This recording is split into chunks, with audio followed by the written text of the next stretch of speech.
The first thing to do is, if you don't have brushes, go buy some brushes. VicFirth.com is a great source for that. I play Vic Firth Heritage brush.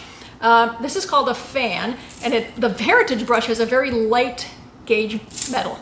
So it's very bendy and flexible, and it's a light sound, and I like that. That's my preference. On the opposite side of the coin of that is this Vic Firth brush called a live wire. It's very, very heavy gauge wire for the fan. It's almost like playing with a stick, it's so stiff. So I want you to go to the website, check out all the descriptions of all the brushes, and there are many varieties, and find one that you think might work for you. You can always change it, so nothing is set in stone.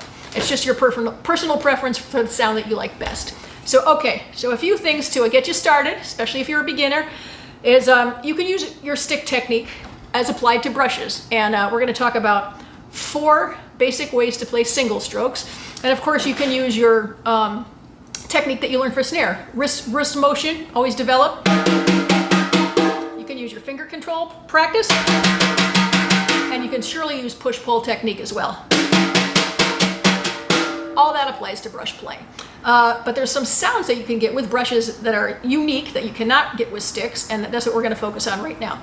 So when you practice your single strokes, think about using the tip stroke, as I call it, and that's using the top of the fan or the tips of the brushes. And that sounds like this. It's a light sound.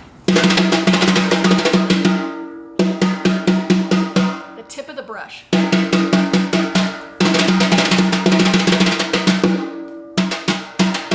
Tip, tip, tip. The next sound I call tap, and that's playing with almost the full fan. You let the full fan drop down on the head. Tip, tap. Hopefully you can hear the difference in those. So the tip of the brush or the full fan of the brush.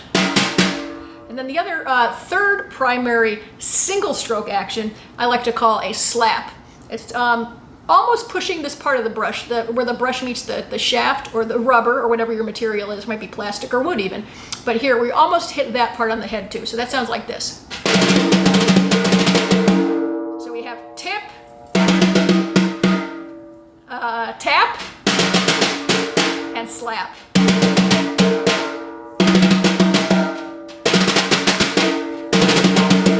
And you can actually take the slap stroke a little bit further if you want it, and even play a dead stroke. That's where you muffle the head and you don't let it rebound. But those are the 3 or 4 primary ways to play single strokes using all your snare technique.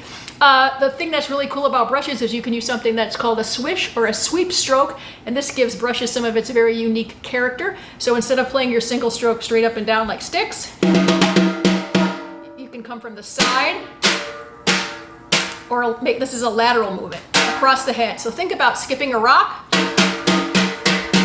You can do it this way. You can do it in the same direction.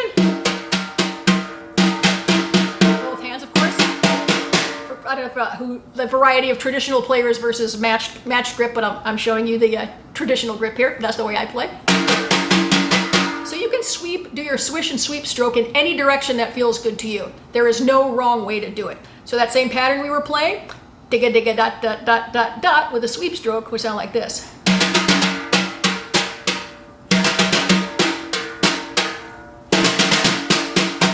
Or it's a little more pressure. And if I don't take the brushes off the head,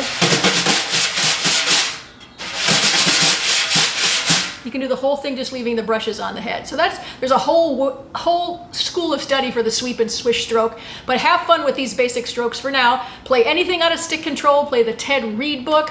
If there's a long note in the Reed book, for example, if you go from eighth notes to quarter notes, you could play the quarter notes with a sweep. You could play the eighth notes with a tap, like 1 and 2, 3 and 4.